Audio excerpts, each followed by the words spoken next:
Bien, regresamos entonces con Margarita Benavides, antropóloga, y con Miguel Santillana, economista, para hablar sobre la consulta previa. Margarita, Miguel, muy buenas noches. Gracias por estar con nosotros en el programa. Muchas gracias. Bien, Margarita, cuéntanos un poco, por favor, ¿cuál es la historia de la consulta previa? ¿Cómo hemos llegado hasta el día de hoy? Bueno, parte del convenio 169 de la Organización Internacional del Trabajo, que se dio en el año 89, 87, y el Perú lo firma en el 95. Y bueno, es un tratado internacional de derechos colectivos para pueblos indígenas, porque los pueblos indígenas tienen los derechos individuales, los derechos humanos que tenemos todas las personas, pero además tienen derechos colectivos como pueblos. Entonces ese tratado se dio luego de discusiones de todos los países y el Perú lo firma en el 95. Entonces desde el 95 el convenio 169 de la OIT está reconociendo el Perú esos derechos, ¿no? Bueno, los pueblos indígenas amazónicos, yo soy especialista en Amazonía, voy a hablar un poquito más de ellos, desde hace muchísimos años reclamaban que se aplique el convenio 169, pero los funcionarios del Estado reclamaban que una ley para tener los procedimientos. La ausencia de ley no significaba que ellos no tuvieran esos derechos, igual podían ellos pedir que se aplique. En la protesta indígena del 2008 y del 2009, los indígenas amazónicos, el tema principal era la consulta, que los decretos legislativos no se les habían consultado. Estamos hablando de los conflictos en Bagua. Claro, que terminó con el baguazo, pero en realidad fue una protesta en varios lugares de la Amazonía, porque ellos venían ya viendo muchas concesiones, especialmente hidrocarburos, que no se les consultaba, aparecían las empresas en las comunidades, y bueno, entonces comenzaron a demandar eso, y como no tenían reacción de parte de las instituciones estatales, se inició la protesta, ¿no? Y el principal tema era que esos decretos los afectaban, pero no se les habían consultado como el convenio 169 ¿La OIT especifica quiénes son los pueblos indígenas? ¿Cuáles son las personas que debieran estar limitadas por esa norma? Sí. Hay un primer capítulo que se llama la autoidentificación, que es los pueblos que descienden de pueblos que existieron originalmente antes de la formación de los estados. Lo que se llaman pueblos originarios. Claro, en Bolivia los llaman pueblos originarios, ¿no? Entonces, bueno, acá tenemos más de 50 pueblos, ¿no? En la selva se dice entre 50, 48, bueno, hay una diferencia. Estamos hablando de Yanomamis. Sí, de Ayaninkas, Nomatziguengas, Aguajún, hay una larga lista, ¿no? ¿Cuántas personas más o Yanomami menos? No hay en el Perú. Hay otros, ¿no? Yines, por ejemplo, ¿no? Sí. ¿De cuántas personas más o menos estamos hablando? En la Amazonía, 322.000 según el último censo del INEI. Pero en la sierra también hay pueblos indígenas, ¿no? Hay los quechuas, los aymaras, los jacaru, acá en la sierra de Lima. En Yauyos. Claro, pero no todos son descendientes de pueblos originarios, ¿no? Porque si no tendríamos que contabilizar a casi todo el Perú. Bueno, la ley que se dio en el 2011, la ley de consulta previa, reconoce como pueblos indígenas a comunidades nativas y comunidades campesinas, que son los nombres que se usan en la Constitución, porque en la Constitución no hay el término de pueblo indígena, que sí hay en otros países. Entonces, la ley es una de las primeras normas que habla de pueblos indígenas. Hay una anterior que es la de los indígenas en aislamiento, que también habla de pueblos indígenas. Esta es la segunda ley que habla de pueblos indígenas y se refiere como pueblos indígenas a comunidades campesinas y comunidades nativas. Muy bien. Miguel, tú que conoces un poco mejor la sierra por tu vinculación con la minería, ¿cómo es la terminología respecto a las personas que viven en la sierra? A ver, yo voy a retomar lo que le preguntaste a la señorita antropóloga en el sentido de que hay un antecedente al 169 del OIT que se firma el 89 a nivel internacional y que el Perú los firma el año 94. Y este antecedente tiene que ver en los 50, cuando se producen los procesos de descolonización en el mundo post Segunda Guerra Mundial. Y lo que se veía es que los países, los poderes coloniales dejaban a los grupos étnicos que habían favorecido su dominio en esos espacios territoriales y los dejaban como los grupos étnicos en el poder, a expensas del resto de grupos étnicos que no participaban en la vida institucional de esas nuevas repúblicas. Entonces, hay un antecedente, no me acuerdo el número del convenio, pero es un antecedente en los 50, que lo que busca es una participación plena de todos los grupos étnicos que surgen de estas nuevas repúblicas. Ese es el primer antecedente. Una ratificación de esto es el 89, que ya específicamente va a temas de grupos indígenas. Y bueno, es de lo que te estoy mencionando, este problema de dejar un grupo étnico en el poder en detrimento de otros grupos, lo tuvimos en el caso de Ruanda y Burundi, con los Hutus y Tutsis, que hay una matanza de más o menos de 1 millón de personas en 1994. Entonces, lo que busca el convenio 169 es la participación en la vida institucional de los países de estos grupos llamados originarios. Ahora, en selva, de acuerdo al censo del 2007, tenemos 330.000 identificados en 48 pueblos indígenas que son poseedores en registros públicos de 11 millones de hectáreas de las 77 millones de hectáreas que tiene la selva peruana. Entonces, 1 en 7 de cada metro cuadrado de la selva pertenece ya a un pueblo indígena y se les ha reconocido. Y este reconocimiento de los pueblos indígenas data de la Constitución de Leguía de 1920. Esta constitución, después hay unas normas que se dan sobre comunidades campesinas y comunidades indígenas en 1975 con el gobierno de la militar de la Fuerza Armada. Y de ahí estos pueblos han ido registrando su propiedad o pidiendo al Estado que se conformen áreas naturales protegidas, puesto que en las áreas naturales protegidas no se puede hacer actividad extractiva. Entonces, esa es la situación que teníamos hasta que el Congreso, en agosto del 2011, a iniciativa del señor Ollantumala, que prometió como candidato que esto se va a volver una ley, todos votaron a favor, no hay ningún voto en contra. Pero nadie pensó en las implicancias que tiene esto. Y las implicancias que tiene esto es que, con Margarita Benavides, yo estoy de acuerdo, en selva, yo sí haría consulta previa, puesto que estos pueblos no son parte de la fibra constitutiva, histórica del Perú. Cuando nos hemos encontrado con estos pueblos fue durante la colonia a través de misiones. Entonces, los grupos religiosos mandaban misioneros para conquistar almas para el Señor. Pero no es que tengamos un dominio territorial de esos espacios. Hacia finales del siglo XIX, ya con la República del Perú, los esclavizamos porque encontramos el caucho. Y ese fue el gran encuentro que tuvo con el Perú, esclavizarlos.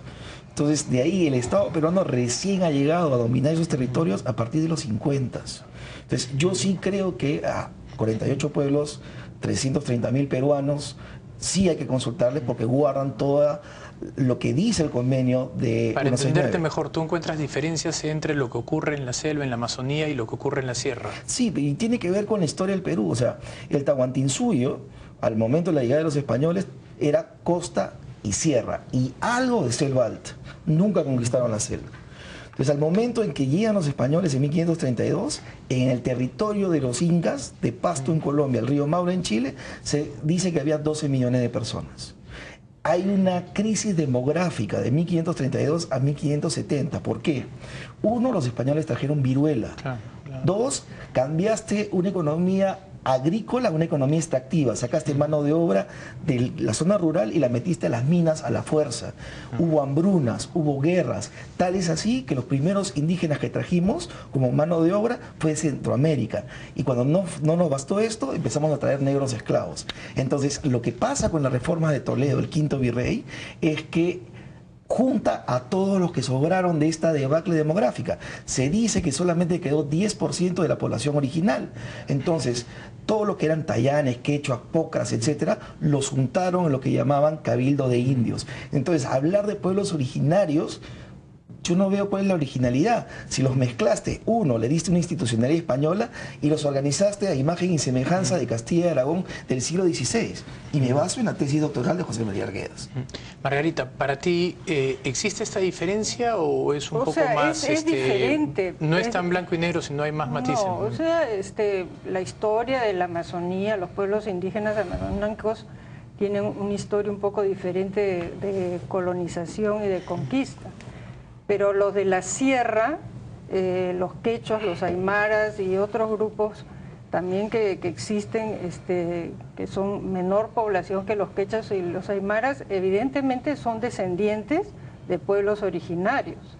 Porque si bien el quechua se hizo como lengua franca durante la colonia, había el pueblo indígena quechua, pero las personas que descienden de los que actualmente hablan quechua, descendían pues de otros grupos étnicos originarios. Entonces no se les puede negar.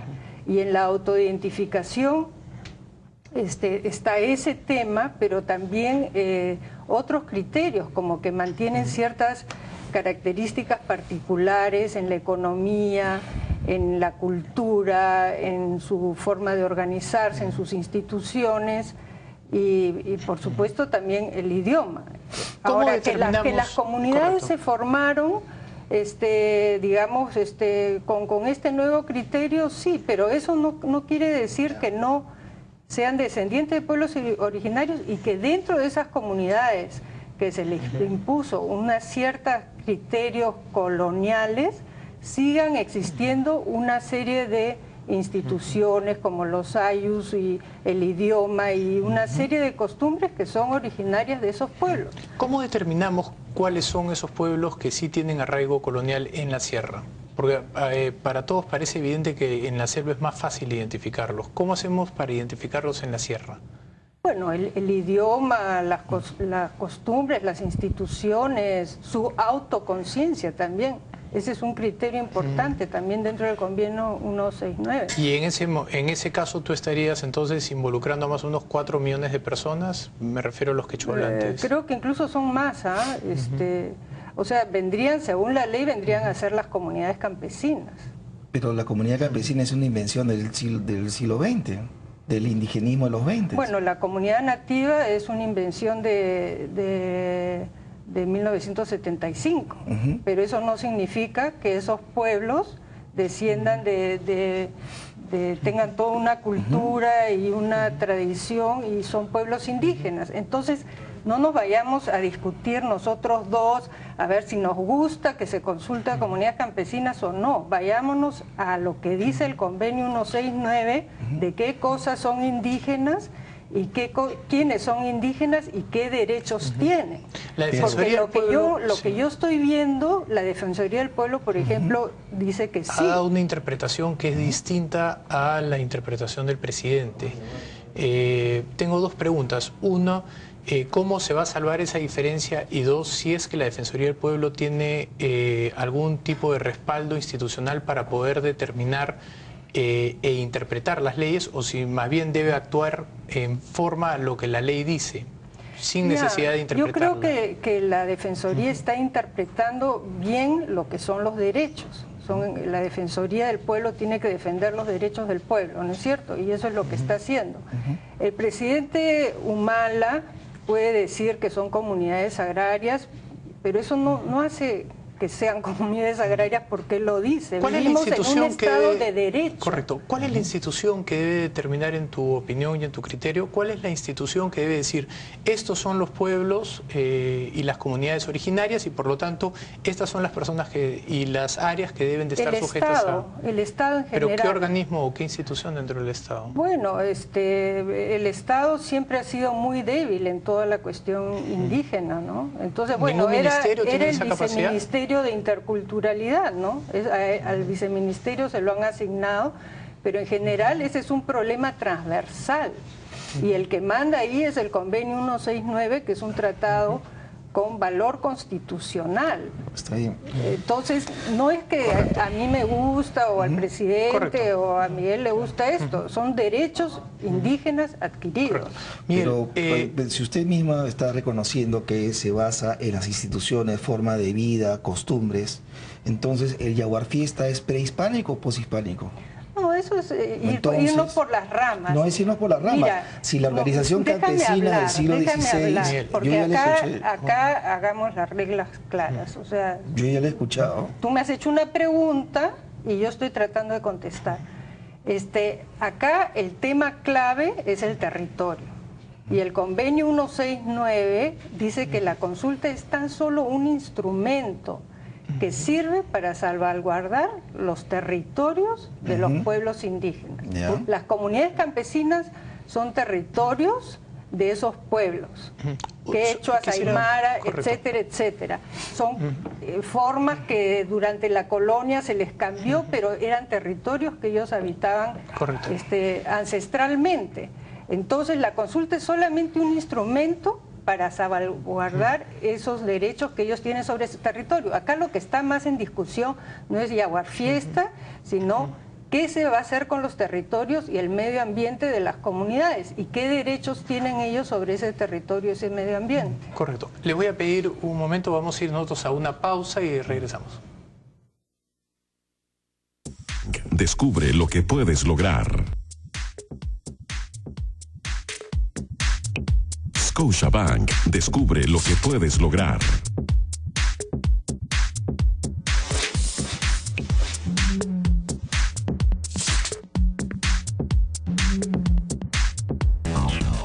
Bien, regresamos, estamos con Margarita Benavides, antropóloga, y con el economista Miguel Santillana conversando sobre la consulta previa. Miguel, ¿cuáles son las razones detrás del entrampamiento actual en el gobierno? Porque si bien, como tú bien dijiste, al comienzo el gobierno se pasa la norma con mucha euforia, votan mayoritariamente a favor casi todos los congresistas. El día de hoy estamos entrampados, supuestamente hay un listado de cuáles son los pueblos que deben de participar de las consultas previas, pero ni aparece el documento ni se ponen de acuerdo los ministros.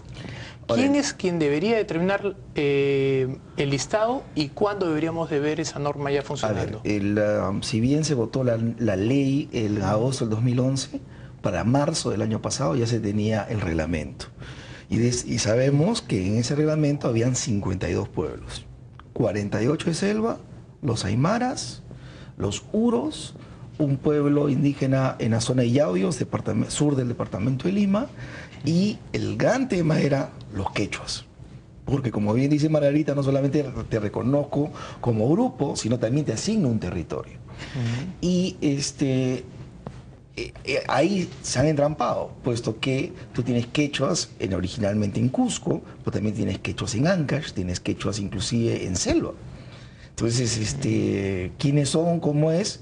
Yo creo que, para mí, con Margarita estoy de acuerdo, en la selva no hay ningún problema. Lo que a mí me preocupa es que en el Perú ahora vamos a levantar una piedra y hay un indígena. Eso es desconocer la historia del Perú, desconocer qué es lo que ha pasado acá y desconocer que somos un sincretismo cultural del siglo XVI, nos guste o no nos guste. Y esto de defender sus territorios y qué cosas se va a hacer en sus territorios, las comunidades campesinas tienen sus propiedades registradas y como cualquier propietario tienen derecho a su propiedad. Y el tema de la minería, que no se puede hacer minería, por más que los mineros tengan una concesión minera, si no estás de acuerdo con quien es dueño de la superficie. Y en este caso puede ser una persona natural o una persona jurídica como una comunidad campesina. Hay un hecho que personalmente me preocupa mucho respecto a las instituciones que estamos formando en este país, respecto a esta palabra interculturalidad, porque a partir de las diferencias en cuanto a creencias y culturas, se está extrapolando esto incluso a la justicia, ¿no? La llamada ahora justicia intercultural, con lo cual a un líder comunal en la sierra peruana que secuestró a unos trabajadores de una mina durante 3 días, no solamente no pudo ser procesado, sino a la jueza que lo estaba procesando terminó siendo destituida porque de acuerdo a la justicia interculturalidad se entendió que esta persona estaba actuando dentro de sus marcos institucionales originarios. Por lo tanto, evidentemente hay un conflicto entre la cultura ancestral, si es que existía el secuestro y la tortura en ese caso, y las instituciones que prevalecen el día de hoy. Bueno, no conozco el detalle del caso que me estás mencionando, ni sé a cuál te estás refiriendo, pero yo en verdad veo el tema de la consulta como una oportunidad para cambiar la relación que ha tenido el Estado con los pueblos indígenas. O sea, ser un Estado mucho más democrático, o sea, profundamente democrático. O sea, cualquiera que haya leído la historia del Perú sabe cómo ha sido marginado y discriminado los pueblos indígenas. Y lo de la sierra, si uno se va a unas comunidades en la sierra, uno va a ver la marginación histórica en la que han vivido. Y si uno ve los datos de pobreza, ¿dónde están? Están en las comunidades más alejadas. Y esos indígenas, ¿cómo han ido a dar ahí? No siempre vivieron ahí. Fueron a dar en las partes más altas porque fueron despojados durante la colonia. Entonces, hoy en día la consulta y el convenio 169 hay que verlo como una oportunidad para cambiar esa relación de discriminación, de marginación a los pueblos indígenas, reconocerles sus derechos colectivos, que es muy diferente a lo que Miguel está hablando, que son los derechos individuales que tienen todos los peruanos. Ellos tienen derechos colectivos como pueblos. Y eso puede cambiar el Perú, eso puede cambiar. Incluso a las empresas, digamos, si quieren ver un poco su inversión a largo plazo, que son inversiones justamente a largo plazo, ellos deben estar pensando, nos interesa este diálogo intercultural, porque el limeño nacido, digamos, en ciertos lugares de Lima no piensa igual que un comunero en Huancavelica o en la selva, piensan diferente. Su forma de ver la naturaleza es diferente, sus creencias son diferentes. Muchas veces el catolicismo, la procesión y todo eso es algo por encima, pero por abajo, en las verdaderas creencias de corazón, sí se hereda muchas cosas originarias. En ese sentido, el carácter no vinculante de la consulta previa termina de alguna manera impidiendo que se genere esta democracia a la cual tú te refieres. Bueno, eso de no vinculante está bien en discusión. No, porque, por ejemplo, justamente ahora que hubo esta reunión de los defensores del pueblo, el James Anaya, que es el relator de Naciones Unidas para el tema de pueblos indígenas, dijo bien claro, ¿no?, que hay 3 casos, incluso hay más, pero habló de 3 casos donde se requiere el consentimiento del pueblo. Uno es cuando hay desplazamiento de población, otro es cuando se van a depositar elementos tóxicos en su territorio, y lo otro es cuando hay megaproyectos que tienen un impacto muy grande en su ambiente y en su territorio, incluso en su cultura. Entonces, ahí hay que interpretar bien la ley y el convenio 169. Es un diálogo intercultural con la intención y la buena fe de llegar a un consentimiento. Miguel, ¿cuál es su opinión respecto al carácter no vinculante? Es que Naciones Unidas no va a obligar a los estados que son soberanos a tomar decisiones en contra de sus intereses. Entonces las decisiones de los estados son soberanos. Yo no lo llamaría consulta. Yo creo que está mal traducido. Esto no es una consulta, es un proceso de información de lo bueno, lo malo y lo feo de que se realice una inversión en ciertas zonas del país. A mí me preocupa tratar a los pueblos indígenas como minusválidos mentales o falta de derecho a ciudadanía. Yo prefiero tratarlos con el Código Civil como tal ciudadano como es, porque su voto es tan válido como el mío. Entonces ellos tienen DNI y yo los trato como tal. Pero tratar de diferenciar peruanos, Eso yo lo escucho en movimientos como CONAMI, CORAMI, que son abiertamente, le dicen a la gente que son pueblos que preexisten en la República del Perú, por lo tanto no deben reconocer la autoridad del Estado peruano, y eso nos lleva por un camino de los Balcanes. Y ya sabemos en qué terminaron los Balcanes. Margarita, lo que plantea Miguel también tiene algo de sentido. ¿No es mejor integrar a todos los peruanos dentro de un solo sistema? O sea, integrarlos en infraestructura, acá en instituciones. De lo que estamos hablando es de derechos.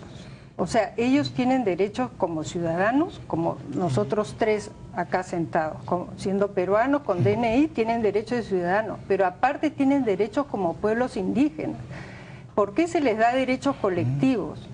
Por la discriminación vivida históricamente. Correcto, pero mi pregunta es si no sería mejor integrarlos a la sociedad plenamente, educativamente, infraestructura, por supuesto, o sea, nadie está hablando de eso, pero con participación de ellos en las decisiones sobre los asuntos que los afectan. Un megaproyecto los afecta, un decreto legislativo que cambia los derechos sobre sus territorios los afecta. Entonces, claro, pero afecta también a todo el resto de peruanos si ese megaproyecto no se realiza. Claro, pero se está realizando en esa área. Entonces, generalmente beneficia, pues, más que nada al Estado por las regalías y a la gente de las ciudades de repente porque van a tener plata, o la gente que tiene más educación. También es cierto que no ha funcionado el sistema de retorno a través del canon, ¿no? La comunidad sufre el impacto ambiental. Nosotros que vivimos en Lima no sufrimos del impacto ambiental, lo que lo sufren son ellos, que viven de la agricultura, que viven de esa agua. Entonces la protesta tiene razones de ser también. Correcto. Les agradezco a ambos su presencia, ha sido más que interesante conversar con ustedes. Gracias por Muy bien, muchas gracias.